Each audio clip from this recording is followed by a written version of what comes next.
नमस्कार। कार्यक्रम विशेष संवादमा स्वागत छ। म सक्षिता। विशेष संवादमा आज हामी नेपालको पर्यटन क्षेत्रको विषयमा रहेर चर्चा परिचर्चा गर्दैछौँ। विशेष गरी यहाँहरूलाई थाहा नै छ, विश्वमा महामारीको रूपमा फैलिएको कोभिडले गर्दाखेरि विश्वको पर्यटन क्षेत्र अस्तव्यस्त बनेको छ।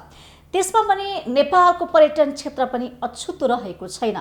नेपालको पर्यटकीय नगरी र सबैजना मान्छेहरू स्वदेशी विदेशी पर्यटकहरू घुम्न जाने, रमाउन जाने ठाउँ भनेर हामी नगरकोटलाई पनि लिन्छौँ र सँगसँगै ठमेलाई पनि लिन्छौँ। र यी एउटा चर्चित, लोकप्रिय, परिचित, प्रख्यात ठाउँहरूमा अहिले पछिल्लो समय हेर्ने भने बाह्य पर्यटक त आउनु भएको छैन नै, तर यो स्वदेशी पर्यटक पनि केही हलसम्म चाहिँ जानु भएको छ। तर धेरै मात्रामा पहिलेको सङ्ख्यामा उहाँहरू जानुहुन्थ्यो, तर त्यो सङ्ख्या भने अहिले घटेको छ। र समग्रमा हेर्ने भने नेपालको पर्यटन क्षेत्र खस्किँदो अवस्थामा छ। यो खस्किएको पर्यटन क्षेत्रलाई अब कसरी उकास्ने र सँगसँगै जुन नगरकोट भन्ने बित्तिकै हामी सबैलाई थाहा छ, नगरकोटमा शुक्रबार, शनिबार, गुड फ्राइडे, सटरडेको लागि हरेक मान्छेहरू जाने गर्नुहुन्छ फ्रेस हुनको लागि। विविध कार्यक्रमको लागि पनि जाने गर्नुभएको छ र त्यसमा पनि पछिल्लो समय होमस्टे सञ्चालनमा आइसकेपछि परिवारको साथमा पनि हरेक मान्छेहरू गइरहनु भएको छ। पर्यटन क्षेत्रको विकास त भइरहेको थियो, तर एक्कासी यस्ता खालका महामारीले गर्दाखेरि पर्यटन क्षेत्र अलिकति केही खस्केको हो कि भनेर व्यवसायीहरू चिन्तामा पर्नु भएको छ। उहाँले भनिरहनु भएको छ, लगानी डुब्न लागिसक्यो, हामीले जुन पर्यटकलाई टिकट दिएका थियौँ 2 वर्ष अगाडिको, 1 वर्ष अगाडिको जस्ताको त्यस्तै छ। त्यो घाटा हामीले सहिरहेका छौँ, सरकारबाट कुनै साथ सहयोग पाइरहेका छैनौँ। अब कसरी चाहिँ हामी व्यापार व्यवसाय गर्ने, पर्यटन क्षेत्रलाई कसरी संरक्षण गर्ने, कसरी विकास गर्ने, पर्यटक कसरी भित्राउने हामीमा चुनौती छ भनेर उहाँहरूले आफ्नो तर्फबाट कुराहरू त राखिरहनु भएको छ।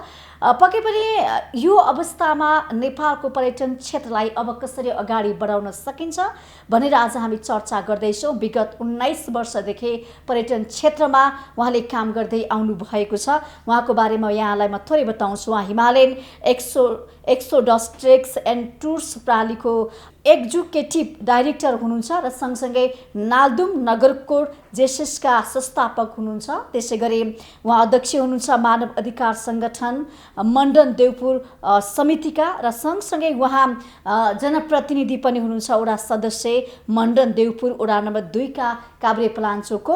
उहाँसँग समग्र विषयमा नेपालको पर्यटन क्षेत्रको वर्तमान अवस्था, यसको भविष्य अब कस्तो छ, सम्भावनाहरू यावत विषयमा रहेर चर्चा परिचर्चा गर्दैछौँ। उहाँ हुनुहुन्छ राजकुमार मल्लज्यू। यसलाई स्वागत छ। नमस्ते यार सबैलाई।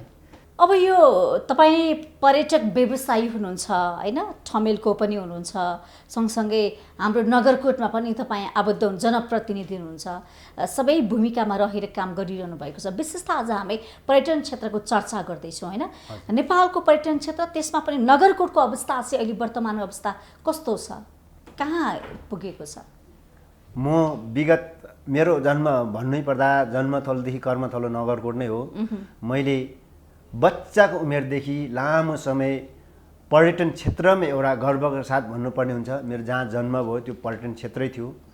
त्यो पर्यटन क्षेत्रमा मेरो जन्मेदेखिको अनुभव अहिलेसम्ममा हेर्दाखेरि पर्यटन क्षेत्र जुन हाम्रो अव्यवस्थित हुँदाखेरि पनि त्यो आजभन्दा झन्नै 30 वर्ष 35 वर्ष अगाडि पनि पर्यटनको घुइँचो लाग्थ्यो। त्यो मतलब त्यो नगरकोट क्षेत्र यस्तो थियो, प्राकृतिक सौन्दर्यले भरिपूर्ण छ। यो नेचरल रिसोर्सेस प्रशस्त भएको कारणले प्रकृतिले नै केही वरदान दिएको ठाउँ नगरकोट हो। यहाँबाट 360 डिग्री मनोरम दृश्य, हिमाली श्रृङ्खलाको दृश्य अवलोकन गर्न सकिन्छ। त्यसको साथसाथै जहाँबाट यो नगरको भ्यू टावरबाट नगरकोटको प्रायः जसो सबै ठाउँबाट यो मतलब यो रेन्जमा झन् 360 पानोरामिक भ्यू मात्र नभइकन सनराइज तथा सनसेट दुवै मनोरञ्जन लिनको निम्ति यहाँ प्रशस्त पर्यटकहरू गएको मलाई राम्रो अनुभव छ। त्यसको साथसाथै यहाँ हजारौँ यो जो त्यहाँ अटाउँदैन, यो मतलब यो आज हाम्रो पर्यटन व्यवसाय एकदम धराशयमा भन्ने यहाँहरूलाई सबैलाई सर्वविदित छ। कारण के छ भने यो सर्वप्रथम त आजभन्दा 8 वर्ष अगाडि जुन दिन नगरकोटको बाटोलाई फराकिलो बनाउने भनेर एउटा सरकारले अवधारणा ल्यायो, सोही अवधारणा अनुसार यहाँको बाटो फराकिलो भने 3 लेनको बाटो बन्ने हिसाबमा यहाँले मतलब स्ट्रक्चर पूर्वाधारहरू निर्माण गर्नको निम्ति यहाँले बाटो नेपाल सरकारले बाटो ठुलो बनाउने बहानामा यहाँको बाटो सम्पूर्ण भत्काइदिएको थियो। त्यतिन्जेल हुँदाहुँदै पनि त्यहाँ हजारौँ सङ्ख्यामा यो प्राकृतिक मनोरम दृश्य अवलोकन गर्नुको निम्ति काठमाडौँदेखि आन्तरिक तथा बाह्य पर्यटकहरूको घुइँचो हुन्थ्यो। यो सर्वविदितै छ यहाँहरूलाई पनि, म मात्रलाई थाहा त्यही त एउटा नगरकोट भन्ने बित्तिकै बच्चादेखि वृद्धसम्म स्वदेशीदेखि बाह्य पर्यटकहरूको एउटा रोजाइको गन्तव्य बन्छ होइन। नगरकोट जाउँ है, के टाइम मिल्ने बित्तिकै नगरकोट घुम्न जाउँ भने घुइँचो लाग्छ पर्यटकहरूको होइन, भिडभाड हुने ठाउँ। तर आजभोलि चाहिँ अलि सुनसान भयो, होटल रेस्टुरेन्टहरू सुनसान भए, गेस्टहरू सुनसान भए होइन। जति जुन चहल पहल हुन्थ्यो नि नगरकोटमा त्यो छैन भन्छन् नि, वास्तवमा त्यही हो अहिलेको अवस्था? हो, यो सही हो। नगरकोट घुइँचो हुन्थ्यो त्यति बेलादेखि। पहिले हरेक दिन कति सङ्ख्याको हाराहारीमा आउनुहुन्थ्यो पर्यटक? दैनिक 500 क्रस हुन्थ्यो त्यहाँ। 500 भन्दा बढी नै हुन्थ्यो, बाह्य नै हुन्थ्यो त्यो चाहिँ। अब अहिले सबै होटललाई ग्राहक प्रशस्त भरिपूर्ण हुन्थ्यो र यो 365 दिनै यसरी नै सुचारू रूपले सञ्चालन हुन्थ्यो त्यहाँको रेस्टुरेन्ट। पर्यटनसँग सम्बन्धित जस्तो साना तथा मझौला व्यवसाय भन्ने त्यहाँ एउटा पनि थियो त्यतिखेर। त्यो जुन वर्तमान समयमा छैन अहिले। त्यो जुन नेपाल सरकारले यो आजभन्दा झन्डै 2 वर्ष अगाडि यसको सबै पुनर्संरचना गर्नेको न्युमा एउटा त्यहाँ हटिसकेको छ। त्यतिखेर साना तथा मझौला व्यवसायीले समेत यहाँको चाहिँ राम्रो मनज्ञ फाइदा लिएको थियो आन्तरिक तथा यो पर्यटकबाटै। अहिले कोभिडको कारणले त शून्य नै छ। कोभिडलाई मात्रै मध्यनजर राखेर हामीले यसको विषयमा धेरै व्याख्या गरिरहनु पर्दैन।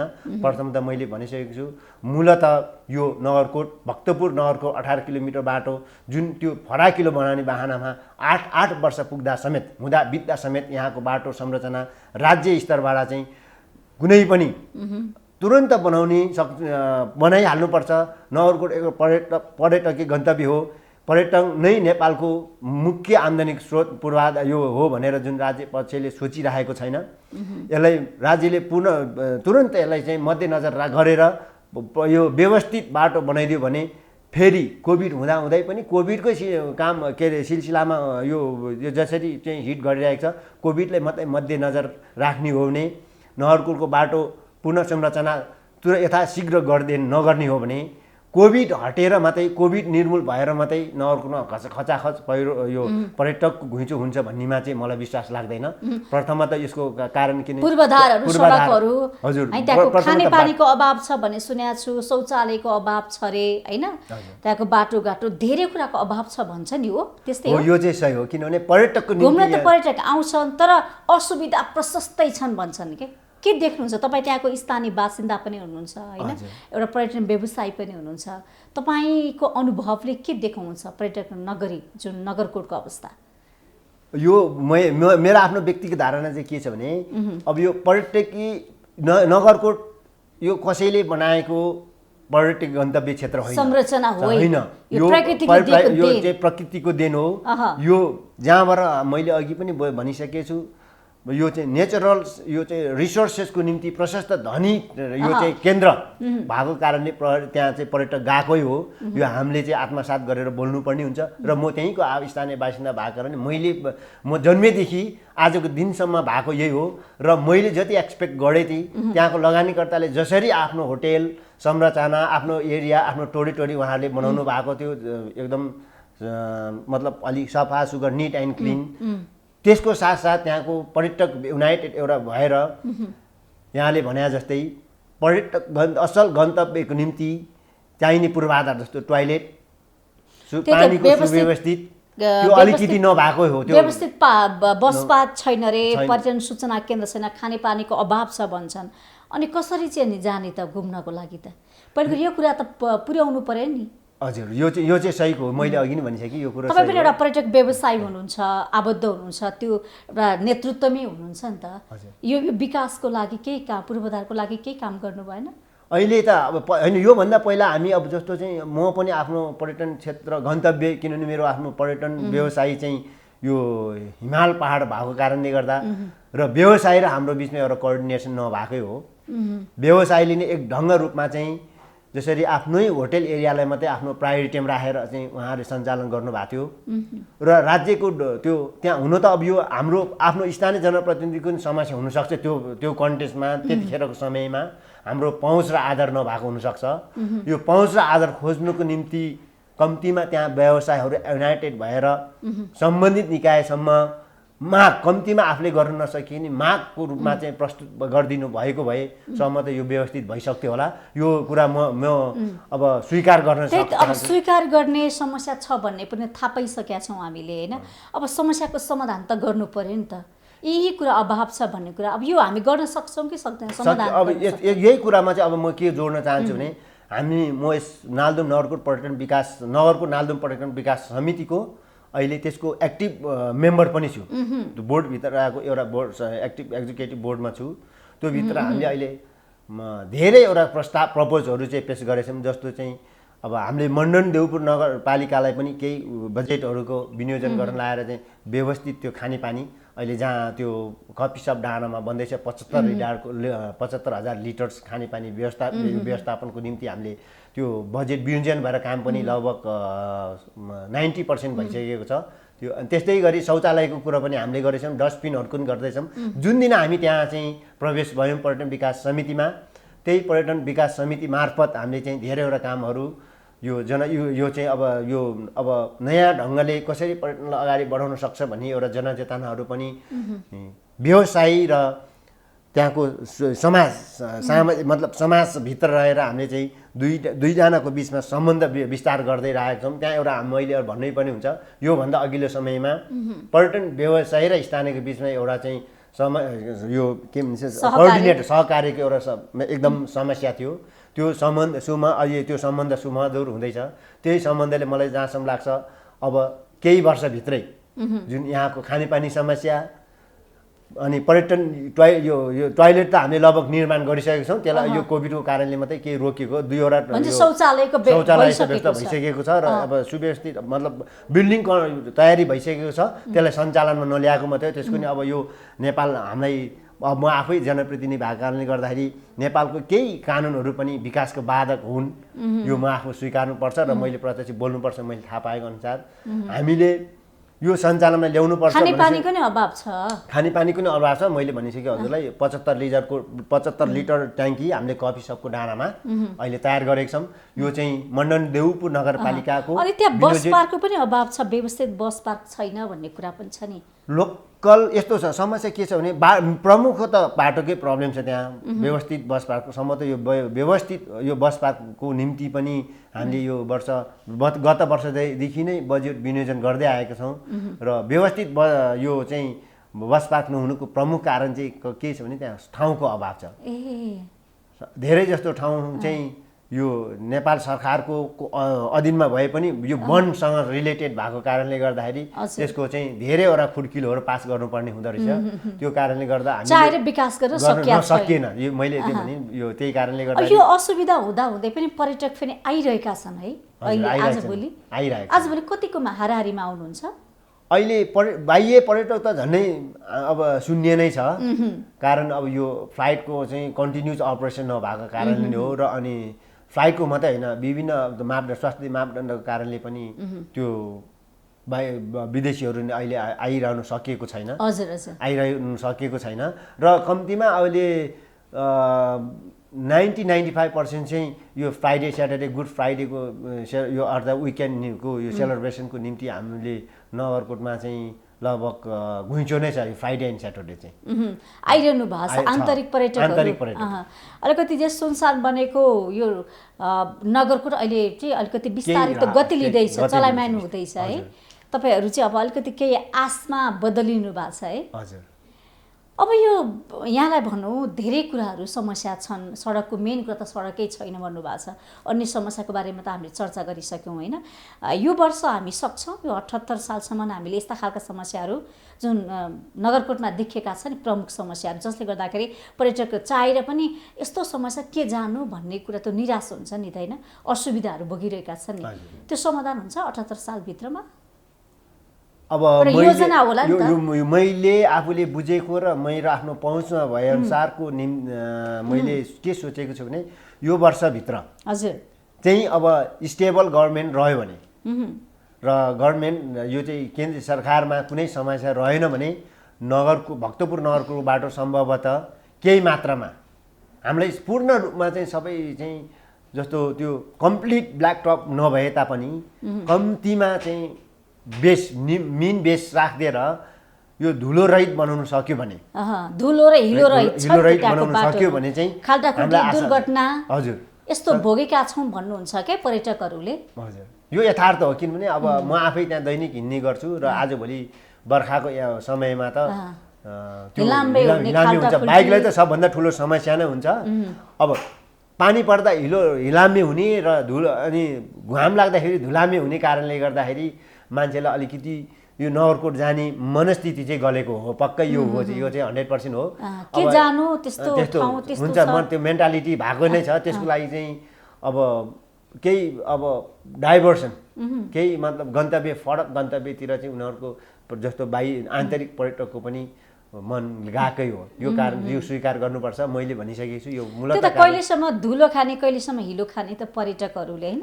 हजुर, यसको लागि हामीले आफ्नो स्थानीय 2वटा नगरपालिकाबाट नगरकोट नालदुम पर्यटन विकास समितिको आयोजनामा अग्रता हामीले केही अब यो प्रस्तावहरू नि गभर्मेन्टसम्म लगिसकेका छौँ। हिजोआरि अस्ति भर्खर पनि यो नगरकोटकै विषयमा नेपाल सरकारलाई ज्ञापन पत्र बुझाइसकेका छौँ। भक्तपुर जिल्ला प्रशासन कार्यालय, काभ्रे जिल्ला प्रशासन कार्यालय, काभ्रे नगरपालिका के अरे काभ्रेका मण्डनदेवपुर नगरपालिका र भक्तपुरका चाङना नगरपालिकाको संयुक्त एउटा चाहिँ एउटा कमिटीले पनि यसको आवाजहरू सम्बन्धित निकायमा बुलन्द गरिसकेको छ र गर्दै पनि छ। अनि यसको लागि हामीले आफ्नो व्यक्तिगत रूपमा चाल्नुपर्ने पहल सरसल्लाह पनि पर्यटन यो चाहिँ नगरकोट नालदुम पर्यटन विकासमा समितिको मार्फत हामीले यहाँको मिटिङ। कति छन् अहिले होटलहरू नगरकोटमा, रेस्टुरेन्टहरू, गेस्टहरू? अब नगरकोटमा टोटल अहिले चाहिँ 76-78 चाहिँ साना तथा मझौला बाइक होटल तथा ठुला होटलहरू छन्। अब भने मतलब युनिट होटल भन्ने मतलब अब 10, 12, 15 रुमदेखि लिएर हजुर 18, 19सम्म छ। अनि त्यसमा 5वटा होमस्टे अहिले सञ्चालनमा छ। के सेवा सुविधाहरूको अवस्था के छ? गुणस्तरको कुरा गरौँ न। गुणस्तरको त अब पर्याप्त छ, गुणस्तर पर्याप्त छ। प्रब्लम के छ भने अब धेरै जसो चाहिँ होटलहरू फ्यामिली इन्भाइरोमेन्टकै छन्। अहिले समस्या के छ भने धेरैवटा होटलले शुक्रबार र शनिबार मात्र आफ्नो बिजनेस मिट हुने भएको कारणले गर्दाखेरि स्टाफहरूलाई मजदुरहरूलाई चाहिँ फर्केर फेरि काम गर्न आऊ भन्नु सक्ने अवस्था नरहेकोले गर्दाखेरि केही मात्रामा तैपनि त्यहाँ केही मात्रामा गर्नुपर्ने पुर्याउनु पर्ने सेवा सुविधाहरूमा कमजोरी होला। तैपनि त्यहाँ आएको ग्राहकहरू चाहिँ सन्तुष्टै भएर गएको छ। सबैले उहाँहरूले आफ्नो समस्याहरूलाई बुझिदिनु भएको छ। त्यो कारणले गर्दाखेरि खासै समस्या त अहिले त्यसको कम्प्लेन कुनै पनि यो सुविधामा असुविधा हुँदै पनि स्वदेशी पर्यटकहरू चाहिँ नगरकोटलाई माया गर्नु भएको छ, पुग्नु भएको छ है। त्यसले गर्दाखेरि तपाईँहरूलाई पनि यसो गरी खानको लागि बाटो खुलिया छ, सजिलो भएको छ थला परेको पर्यटन क्षेत्रलाई उकास्नको लागि चाहिँ। यतिले उकास्न सकिन्छ अथवा बाह्य पर्यटक पनि आउनै पर्छ? होइन, बाह्य नगरकोटमा परेको जुन असर छ नि कोरोनाले गर्दाखेरि पर्यटन क्षेत्र अस्तव्यस्त छ नि त, यसलाई चाहिँ उकास्नको लागि पहिलेको अवस्थामा फर्काउनको लागि चाहिँ स्वदेशी पर्यटकले धान्छ अथवा विदेशी पर्यटक चाहिन्छ? विदेशी पर्यटकको विकल्प त हामीले सोच्नु नै हुँदैन। त्यो बाह्य पर्यटक विकल्प सोच्यो भने यो हामी चाहिँ यो विकेन्ड ह्याप्पी फ्राइडे ह्याप्पी स्याटरडेमै सन्तुष्ट हुनुपर्छ। अहिले दिनानुदिन त्यहाँ होटलको सङ्ख्या पनि बढ्दैछ। अनि सबैको अब चाहिँ रोजगारी गुमेको कारणले गर्दाखेरि अहिले वैदेशिक रोजगार फर्किने पनि नगरकोट आसपासमै बसोबास गर्ने र उनीहरूले नै एउटा एक्सपेक्ट के गरेछ नगरकोट पर्यटन गन्तव्य नै हो र एक दिन फेरि पहिलाको अवस्थामा सिचुएसनमा आउँछ र हामीले यहाँहरूको बाह्य पर्यटकहरूलाई आउने पर्यटक आन्तरिक बाह्य पर्यटकहरूलाई सेवा सुविधादेखि लिएर सन्तुष्ट साथ यहाँबाट बिदाई गर्नुपर्छ भन्ने एउटा मनोविज्ञान लिएर सबैजना चाहिँ त्यही नगरकोटलाई केन्द्रबिन्दु बनाएर चाहिँ लगानी गरेको हिसाबले बाह्य पर्यटकको विकल्प सोच्नै सकिँदैन। बाह्य पर्यटक बिना त हाम्रो यो नगरकोटको विकासमा हामीले परिकल्पना नै गर्न सकिँदैन। भनेपछि बाह्य पर्यटक त भित्राउनै पर्छ हामीले। अब कहिले खुल्छ त, कहिले ल्याउने, कहिले त्यो तयारी चाहिँ के छ तपाईँहरूको?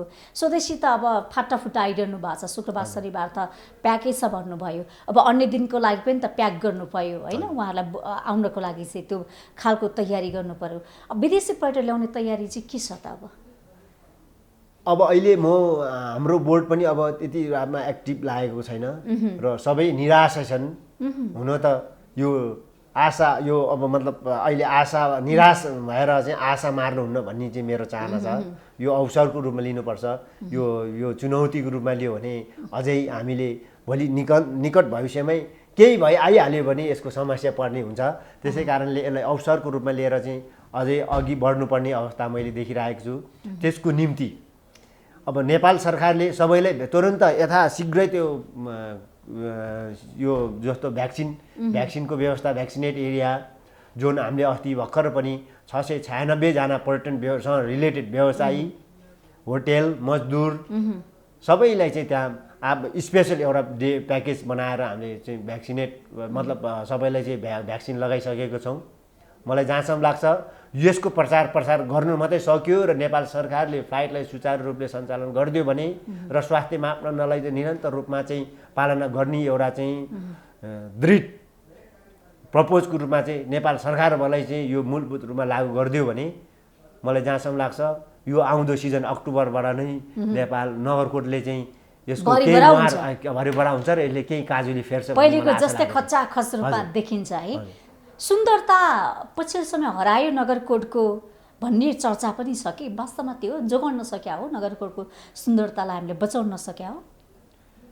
अब प्रकृति अब यो त हुनु त अब प्रकृतिको कुरो हो। प्रकृति भन्नाले यो ग्लोबल वार्मिङको कारणले नै केही हामीले त्यहाँबाट देखिने यो हिम श्रृङ्खलाको दृश्य चाहिँ केही कहिलेकाहीँ मतलब पूर्ण रूपमा चाहिँ त्यसको चाहिँ क्लियर भ्यू चाहिँ पाउन सकिरहेको छैन। यो चाहिँ प्रमुखतः त ग्लोबल वार्मिङको प्रमुख कारण हो। र अब केही समयपछि के होला भन्ने कुरो चाहिँ त्यो मनोवैज्ञानिक कुरो हामीले त्यहाँसम्म नजाउँ। तर हालसम्मलाई चाहिँ यो ग्लोबल वार्मिङलाई नै हो, तर हामीले आफ्नो तरिकाले त्यहाँबाट चाहिँ त्यहाँको नेचुरल मतलब नेचरहरूलाई हामीले त्यसलाई चाहिँ खनजोत गरेर चाहिँ कारणले चाहिँ हाम्रो त्यो त्यहाँको प्रकृति सौन्दर्य हराएको चाहिँ पक्कै होइन। मलाई जहाँसम्म लाग्छ त्यो चाहिँ हुँदै होइन। र यो ग्लोबल वार्मिङको कारणले चाहिँ पहिला जस्तो आजभन्दा 20 वर्ष अगाडि देखिने त्यहाँको यो प्राकृतिक मनोरम दृश्य र अहिलेकोमा चाहिँ केही फरक चाहिँ हो।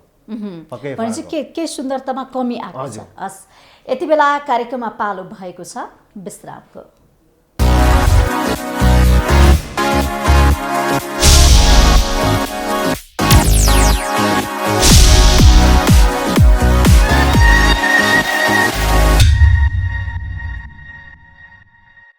विश्रामपछि कार्यक्रम विशेष संवादमा स्वागत छ। म सु सचिता, मेरो साथमा हुनुहुन्छ राजकुमार मल्ल, पर्यटन व्यवसायी। उहाँसँग समग्र हामी नगरकोटको पर्यटन क्षेत्रको अवस्थाको विषयमा चर्चा परिचर्चा गरिरहेका छौँ। फेरि पनि यहाँलाई स्वागत छ। धन्यवाद। अब यो नगरकोटको विषयमा हामीले चर्चा परिचर्चा अहिलेको वर्तमान अवस्थाको विषयमा त कुराकानी गरिसक्यौँ होइन। यहाँ ठमेलमा पनि आबद्ध हुनुहुन्छ होइन, त्यसको विषयमा थोरै बताइदिनुहोस् न। ठमेल पनि यस्तो छ। अब अहिले ठमेलकै कुरा गर्नुपर्दा ठमेल त झन्डै नगरकोटको कन्टेक्स्टमा 0 जस्तै छ। अब यो पूर्ण रूपमा यो रेस्टुरेन्टहरू चल्न सकेको छैन। ठमेलमा चाहिँ यहाँको व्यवसाय के हो खास? मेरो Himalayan Exodus Treks and Tour company नामक ट्राभल मेरो चाहिँ ठमेलको चाहिँ यो टुर एन्ड ट्राभल चाहिँ ठ्याक्कै मेरो चाहिँ ठमेलमै छ भन्नु पर्यो। ठमेलको कति वर्ष भयो यो खोल्नु भएको चाहिँ? यो खोलेको 2011 मा। 2011 देखि मेरो ठ्याक्कै छाया कम्प्लेक्सकै अगाडि मेरो एउटा अफिस छ। यसले चाहिँ के काम गर्छ भन्नुहोस् न, के सेवा दिन्छ? यसले मैले दिने भनेको यो हिमालयन एक्सोडसले दिने सेवा सुविधा भनेको सर्भिस भनेको ट्रेक यो नेपालको मतलब यो पहाडी यो ट्रेकिङहरू यसले ट्रेकिङ पठाउने काम गर्छ र ट्रेकिङसँग सम्बन्धित रिलेटेड जस्तो विदेशीहरूलाई hotel booking, flight ticket, rafting, bungee jump, paragliding, यो सबै चाहिँ हामीले हाम्रो यो हिमालयन एक्सोडस ट्रेक्स एन्ड टुर्सले प्रोभाइड गरिरहेको छ। भनेपछि यसबाट पनि पर्यटकहरू लाभान्वित छन्। यहाँ सन्तुष्ट वर्ष अनि मेरो लग झन्डै नर्मल सिचुएसनमा 300-350 का हारेमा मेरो हिमालयन एक्सोडसले अपरेट गर्थ्यो योभन्दा पहिला। यसको उद्देश्य चाहिँ के हो खास? यसको उद्देश्य भनेको विदेशीलाई नेपालको यो मतलब पहाडी जस्तो ट्रेकिङ रुटहरूलाई प्रचार प्रसार गर्ने, त्यहाँको विशेषता बारेमा बताउने र हाम्रो मूलत पहिलो त माउन्ट कैलाश टुर अपरेट हामीले आफैले नै गर्ने गरेका छौँ। झन्डै वर्षको 1000 भन्दा बेसी माथि धार्मिक पर्यटक पनि हामीले त्यहाँबाट चाहिँ हिमालयन एक्सोडस मार्फत तिब्बतसम्मको यात्रा गराउने गर्थ्यौँ। तर अहिले कोभिडको कारण 2020बाट अहिले हामीले यो यात्रा सञ्चालन गर्न सकिरहेका छैनौँ। भनेपछि अहिले ठप्प नै हो ठमेलको व्यापार व्यवसाय, खुल्न सकेको छैन। खुल्न सकेको छैन र पर्यटन व्यवसायले अहिले सबभन्दा ठुलो मार चाहिँ भाडाको एकदम समस्या छ। भनिदिनुहोस् न के छ ठमेलमा? अब त त्यहाँ भाडा तिर्नुपर्ने होला, विद्युतको कुरा हुनसक्छ, लोनको कुरा हुनसक्छ, भन्नु पर्यटक व्यवसायले पाएका समस्या चाहिँ के छ आजभोलिको? अब मेरो आफ्नो कन्टेक्स्टमा मेरो व्यक्तिगत रूपमा भन्नुपर्दा चाहिँ मैले अब दिनी बाहेक मैले लिन सकेको चाहिँ पर्यटनबाट ठमेलबाट केही पनि छैन। छैन। अब मैले घरबेटीहरूलाई पनि धेरै रिक्वेस्ट गरिसकेको छु र उहाँहरूले अब ह्युमेन बिइङको हिसाबले पनि कहिले के भन्नुहुन्छ कहिले के भन्नुहुन्छ। अब खासै मलाई पनि अब लामो समयसम्म उहाँहरूसँग व्यक्तिगत रिलेसन भएको कारणले गर्दाखेरि मैले आफूले तिर्नुपर्ने मेरो अब रेस्पोन्सिबिलिटिज त्यहाँ अफिस बसेपछि अर्काको घरमा बसिसकेपछि यो यसरी नै उहाँले ल्याएको जुन एउटा चाहिँ रेट छ त्यो रेटलाई मैले आफ्नो आत्मसात गर्नुपर्ने छ। कारण लामो समय उहाँसँग मेरो रिलेसन छ, म जहाँ बसिरहेको छु र उहाँलाई मैले चाहिँ यो मेरो आत्माले चाहिँ अस्वीकार गर्न सकिरहेको छैन। र म जस्तो भन्दा पनि मभन्दा अझै कयौँ पर्यटक व्यवसायहरूलाई चाहिँ यो पक्कै पनि यसको ठुलो समस्या चाहिँ छ। किनभने अब त्यो मैले अघि नै भनिसकेको छु, कानुन हाम्रो बाधा छन्। हामीले घर भाडा त डिस्काउन्ट गर भनेर सरकारले भनिए तापनि सरकारबाट यसको चाहिँ कुराहरू आए तापनि यस इफेक्टिभ रूपमा चाहिँ लागू भएको छैन। घरबेटीले चाहिँ घर भाडा यति छुट गरेछु कतै कसैले भन्यो होला, तर वैधानिक रूपमा यसको छुट भइरहेको छैन। यो लिनु सकिरहेको चाहिँ हामीले छैनौँ। यो हाम्रो आफ्नो कानुन पनि एकदम क्रिटिकल छ। त्यो कारणले गर्दाखेरि अब यो बाध्यात्मक परिस्थितिमा छ। पेसा छोड्नुपर्ने अवस्था आयो भन्छन् नि हो। यो चाहिँ रियल हो। अब किनभने लामो समयदेखि पर्यटन व्यवसायमै आबद्ध भएको कारणले रिलेटेड जब त्यहाँ भएको कारणले गर्दाखेरि अब पेसै छोड्नुपर्ने बाध्यता त आइसक्यो, तर छोडेर जाने अर्को गन्तव्य जाने त्यो पनि हामीले औलाउन सकिरहेको छैन। यत्रो वर्ष बिताइसक्नु भएको छ हैन, धेरै कुरा सिकिसक्नुभयो, जानिसक्नुभयो। अस्तव्यस्त छ है? अस्तव्यस्त छ। अस्तव्यस्त पनि अस्तव्यस्त छ। सरकारबाट केही सपोर्ट जुन ऋणको कुरा, सहुलियत कर्जाको कुरा छैन। यो अब यो ब्याङ्कले चाहिँ अब केही कसैलाई गर्यो होला व्यक्तिगत लामो चाहिँ अब चाहिँ कारोबार भएको कारणले गर्दाखेरि, तर हामी जस्तोले चाहिँ गर्नु कहीँबाट छुट लिन सकेको अवस्था छैन। धेरै समस्या छ है। सरकारबाट पनि सरकारलाई तपाईँहरूले कर तिरे तापनि, सरकारले भनेको सबै कुरा माने तापनि तपाईँहरूको लागि सरकार चाहिँ उभिएको छैन। यो समस्या समाधान गर्नको लागि र पर्यटन क्षेत्रलाई पुनरुत्थान बचाउनको लागि, संरक्षण गर्नको लागि चाहिँ सरकारबाट कस्तो कदम चालिनुपर्छ? उत्थानको निम्ति अब कर त हामीले अब यो प्रशासनिक कारोबार त सम्पूर्ण नेपाल सरकारले हेरिदिनु पर्यो, बुझिदिनु पर्यो। र अनि ट्राभल एन्ड ट्रेकिङ भनेर मात्रै पनि धेरै क्याटेगोरीको ट्राभल एन्ड ट्रेकिङहरू छन्। कसैको त मनग्गे फाइदा छ नै, तर सबै अहिले भएको 7000-8000 कम्पनी सबैको त्यति सोचेअनुसारको मनग्गे फाइदा नभएको कम्पनीहरू नै हुनुपर्छ। कम्पनीहरूलाई क्याटेगोरी छुट्याएर नेपाल सरकारले गर्नुपर्ने प्रशासनिक जति अब त्यो डकुमेन्टेसनहरूमा छुट दिनु पर्यो। लिइरहेको करहरूमा चाहिँ छुट गर्दाखेरि धेरै राम्रो हुन्छ भन्ने चाहिँ मलाई लागिरहेछ। र अनि ब्याङ्कको कन्टेक्स्टमा मौद्रिक नीति भनेर सरकारले जुन ल्याएको छ, त्यो मौद्रिक नीति चाहिँ पूर्ण रूपमा इफेक्टिभ रूपमा चाहिँ हुनुहुन्छ। हामी नि पर्छन्, तर अब मौद्रिक नीतिभित्र सबै ब्याङ्कले चाहिँ सबैलाई चाहिँ समान व्यवहार गरेको छैन जस्तो मलाई लागिरहेछ। अनि मौद्रिक नीतिको पहुँचमा पुग्न सकेको छैन, असमान व्यवहारहरू पनि देखिया छ। देखिएको छ। अब म कुरा गर्छु, तपाईँ मानव अधिकार सङ्गठन मण्डन देउपुर नगरको समितिको अध्यक्ष पनि हुनुहुन्छ है, यसले चाहिँ के काम गर्छ? अब यो समय अहिले हामीले हेरिरहेको चाहिँ द्वन्द्व पीडित, अब मौलिक हक अधिकार, अहिले चाहिँ खासै मानव सम्बन्धी यो नेपाल यो चाहिँ विश्व महासन्धिले गरिएको 1 देखि 30 धारासम्म चाहिँ जुन एउटा चाहिँ अवधारणा तयार गर्छ, धारा त्यो उद्देश्य, त्यो भित्र रहेर द्वन्द्व पीडित मानव अधिकार जति एउटा व्यक्तिले जन्मेदेखि मृत्युसम्मको निम्ति पाउनुपर्ने सेवा अधिकार, त्यसैको विषयमा परिधिभित्र रहेर हामीले काम गरेका छौँ। कस्ता खालका मुद्दाहरू आउँदो रहेछन् यी सम्बन्धी अहिले? अब यही घराइसी, त्यसपछि आएर द्वन्द्वको थोरै छ, अनि घरेलु हिंसाको नि छ, घरेलु हिंसाको। अनि अहिले हामीले एउटा चाहिँ मानव अधिकारले चाहिँ के छ भने हामीलाई चाहिँ एउटा सहज के भइदिएछ भने हरेक स्थानीय निकायमा अब न्यायिक समिति भएको कारणले गर्दाखेरि हामीले हेर्नुपर्ने मुद्दा चाहिँ केही कम चाहिँ छ। भनेपछि के सुधार भएको छ कि द्वन्द्वको अवस्था, द्वन्द्व पीडित भन्नु पनि यहाँले अहिले पनि उहाँहरू त्यही अवस्थामा हुनुहुन्छ, उहाँले होइन केही सुधार अहिले सुधार छ। हामीले आफ्नो ठाउँबाट गर्नुपर्ने बहस वकालत त्यो चाहिँ हामीले गरिरहेछौँ। घराइसी समस्यामा चाहिँ, घरेलु मुद्दाहरूमा चाहिँ, घराइसीमा चाहिँ अब यस्तो हुँदो रहेछ, हाम्रो घराइसी मुद्दाहरूमा अब गाउँ हो मण्डन देउपुर भनेपछि पहाडी यो उत्तर काठमाडौँ राजधानीबाट नजिक भए तापनि यो सब भौगोलिक हिसाबले अलिकति विकट नै छ। त्यहाँ चाहिँ अब चेतना शिक्षाको कमी भएको कारणले गर्दाखेरि त्यहाँको समाजमा हामीले गर्नुपर्ने भन्दा पनि उहाँहरूले बुझ्नुपर्ने कुराहरूलाई अलिकति थोरै मात्रामा बुझिदिएको कारणले यस्तो हिंसाहरू, घरेलु हिंसाहरू चाहिँ बढी भएको चाहिँ हामीले फेस गरेका छौँ। त्यसलाई कसरी चाहिँ मिलाउनु भएको छ, त्यो विवादहरूलाई कसरी सल्टाउनु भएको छ? हामी आफैले गएर अब यो हो अधिकार यस्तो हुन्छ, हाम्रो चाहिँ उहाँको एउटा चाहिँ जन्मिसकेपछि उहाँले पाउने अधिकार यस्तो हुन्, यहाँले गर्नुपर्ने भेदभाव नराख्नुहोस्, हामीले सक्नु सक्ने हाम्रो आफ्नो तर्फबाट चाहिँ हामीले सम्झाइरहेछौँ। त्यति गर्दा सुधार भएको छ, अहिले समाजमा केही सुधार भएको छ। र अनि हामीले चाहिँ अब बेला बेलामा ह्युमन राइट्स सम्बन्धी चाहिँ जनचेतनाहरूको चाहिँ केही क्लासहरू चलाइरहेका छौँ। त्यसले गर्दा पनि अब केही कमी चाहिँ भएको छ, महसुस भएको छ। त्यो सँगसँगै अब मान्छेको पहिलो घाँसमा कपास हो, रोजगार हो होइन, मान्छेले काम गर्यो भने खाना पाउँछ होइन। कामको लागि रोजगार दिनको लागि युवाहरू बेरोजगार छन्, धेरै युवतीहरू बेरोजगार छन्, उहाँहरूको लागि चाहिँ के गर्नु भएको छ? यसको लागि चाहिँ हामीले अब मानव अधिकारभित्र चाहिँ हामीले अब यो केसै नआएसम्म हामीले चाहिँ अब यो मतलब हाम्रो ट्र्याक प्लेटफर्मभन्दा बाहिरको कुरो हो यो। यस्तो केस चाहिँ अहिलेसम्म हामीलाई पढाए नि छैन। यो चाहिँ अब हामी चाहिँ कस्तो यो मजदुरसँग रिलेटेड केस हो। यो मजदुरसँग अब नगरको कन्टेक्समा भन्दा सब पर्यटन व्यवसायी नै मतलब त्यो पर्यटनसँग रिलेटेड भन्छ नै हो यो चाहिँ।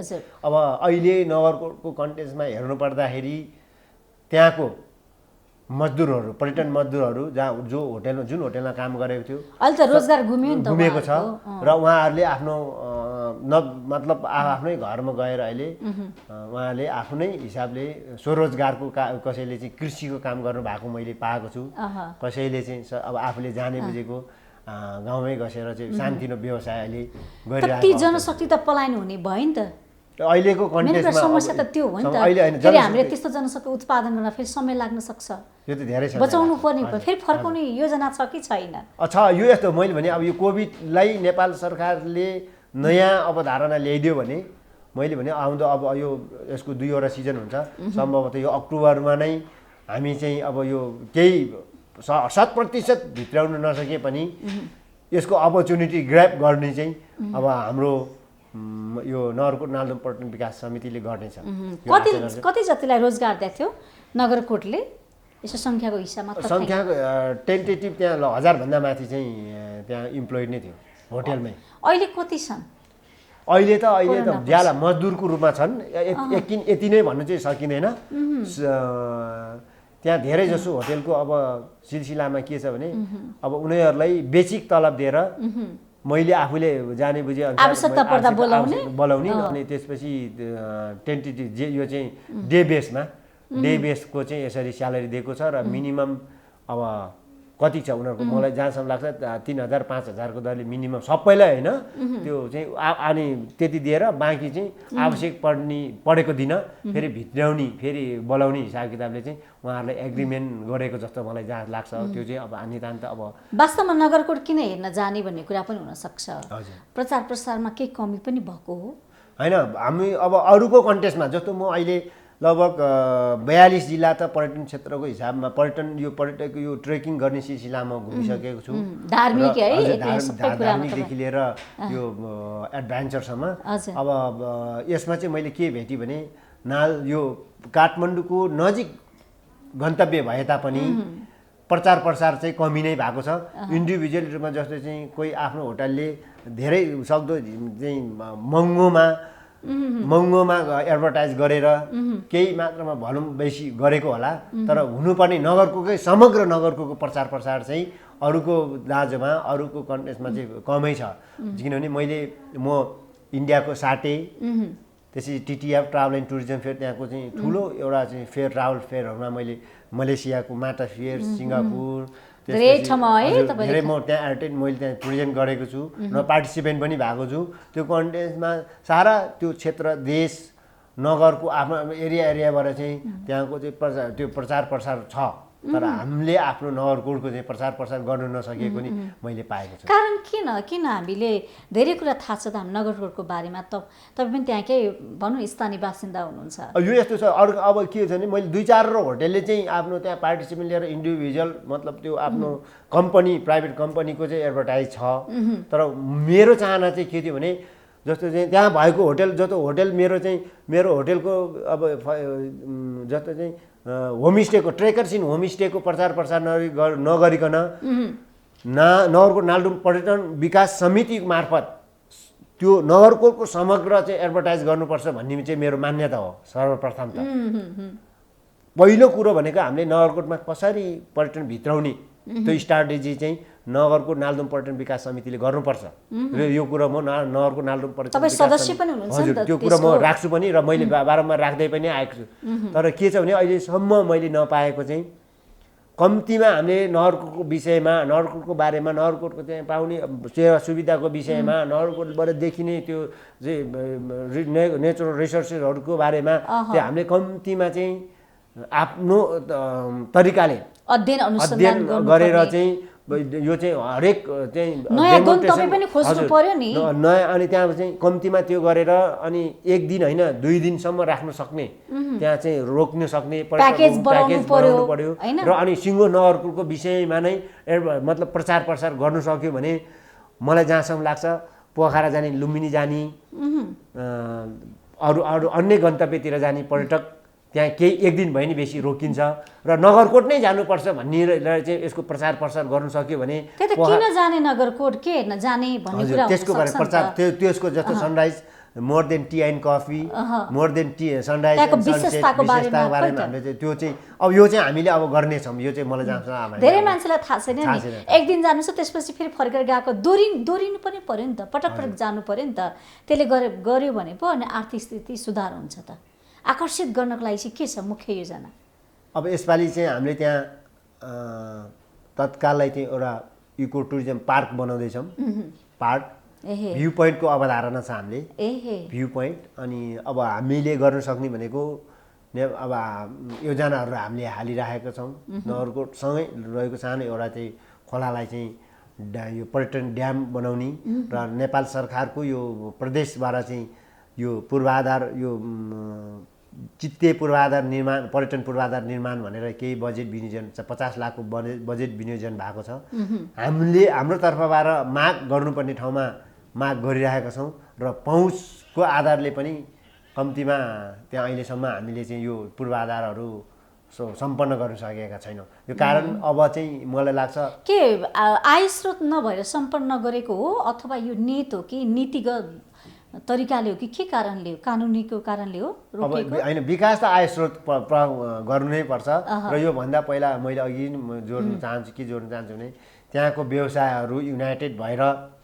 मेरो होटलको प्रचार प्रसार गर्नु भन्दा पनि नगरकोटलाई पहिला के गरौँ भन्ने एउटा भावना नभएको कारणले पनि के हो नगरकोटमा के पाइन्छ, किन घुम्न जाने, त्यसको विशेषता, त्यसको बाद चर्चा परिचय त हामीले खोज्नु पर्यो नि त। मेरो आफ्नो त्यही त मैले भनेको के भन्दै गरेको छु भने मेरो आफ्नो होटेलको प्रचार प्रसार गर्नुभन्दा पहिला नगरकोटको विशेषताको बारेमा प्रचार प्रसार गर्नुपर्छ भन्ने चाहिँ मेरो पहिल्यैदेखिको एउटा म्यान्डेट छ। त्यहाँ एउटा समिति बनाउनु पर्यो, विज्ञ गठन गर्नु पर्यो हैन, छुट्याएर यसले यो काम गर्ने, यसले यो काम गर्ने, नयाँ नयाँ गन्तव्य के हुन सक्छ हामी बनाउन सक्छौँ नि त, सक्दैनौँ? अब यो पटक चाहिँ अब हाम्रो मननदेवपुर नगर समितिको तर्फबाट चाहिँ वडा नम्बर 2 को समितिको तर्फबाट चाहिँ केही कुराहरू चाहिँ नयाँ प्रपोजहरू गरेका छौँ। हेर्दै जाउँ अब यो कति सम्भव हुन्छ। यो सम्भव भयो भने र हामीले आफूले व्यक्तिगत रूपमा, संस्थागत रूपमा, पार्टीगत नीतिगत रूपमा चाल्नुपर्ने कदमहरू कुनै पनि कसुरहरू चाहिँ हामीले कन्जुसाइ गर्ने छैनौँ। र जहाँ हामीले अघि पनि यहाँ कुरा जोड्नु भएको छ, टोयलेट लगभग यो सिजनमा नै व्यवस्थित रूपमा सञ्चालन हुँदैछ। यो बिल्डिङ कन्स्ट्रक्सन सबै चाहिँ कम्प्लिट भइसकेको अवस्था छ र हामीलाई समस्या अहिले पर्यटकको हो र अब सम्भवतः यो कन्टिन्युस पर्यटक यसरी आउँदै गयो भन्यो भने अब अझै पनि प्रसार हामीले प्रसारको माध्यमहरू बढाउनेछौँ। किनभने यो संस्थागत रूपमा मैले अघि भने नगरकोट नालदोम पर्यटन विकास समिति मार्फत पनि गर्छौँ। व्यक्तिगत रूपमा हामीले आफ्नो छुट्टै क्लब या संस्था गठन गरेर गर्नु, जस्तो हामी ह्युमन राइट्सले नै यसको प्रचार गर्छौँ। अनि हामीले केही उल्लेखनीय कामहरू गर्ने एउटा हाम्रो प्लान एन्ड एक्सन छ। जेसिसले पनि केही कुराहरू हामीले गरिरहेका छौँ, जोडिरहेका छौँ।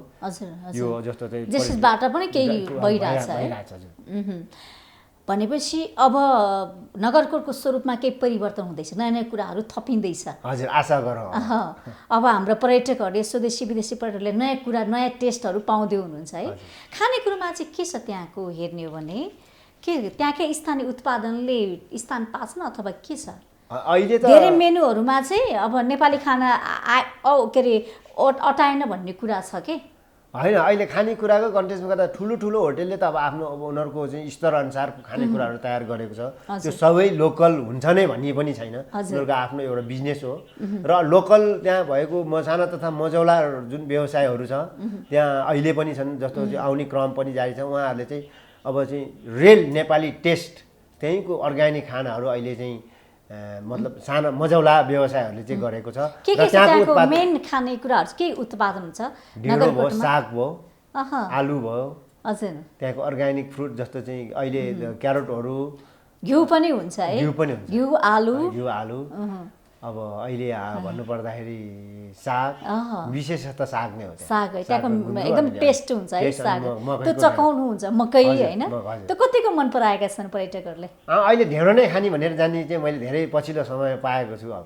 धेरै मान्छेहरूले रुचाएका छन् है स्वदेशी खानालाई। हस्, समय र संवादको लागि यहाँलाई धेरै धेरै धन्यवाद। हस्, धन्यवाद। मलाई यो मेरो आफ्नो शब्द प्रस्तुत गर्न यहाँले जुन समय उपलब्ध गर्नुभएको छ, बिजनेस प्लसलाई विशेष धन्यवाद दिँदै सचिता म्यामलाई पनि धेरै धन्यवाद र मेरो अनन्य मित्र हाम्रो राजराम गौतम सरलाई पनि यहाँसम्म आउने जुन हौसला, प्रोत्साहन र मलाई यहाँ यो प्लेटफर्म दिनुभएको छ, उहाँलाई नै विशेष धन्यवाद दिँदै म बिदा हुन्छु। हस् त, धन्यवाद। आज हामीले कार्यक्रम विशेष संवादमा एकजना ठमेल, त्यसैका नगरकोटका पर्यटक व्यवसायी हुनुहुन्थ्यो, उहाँ समाजसेवी पनि हुनुहुन्छ र सँगसँगै विभिन्न क्षेत्रमा आबद्ध भएर काम गरिरहनुभएका राजकुमार मल्लज्यूलाई निम्ताएका थियौँ। कार्यक्रमबाट म पनि ओजेल पर्छु। बिजनेस प्लस टेलिभिजन एचडी हेर्दै गर्नुहोला। नमस्ते।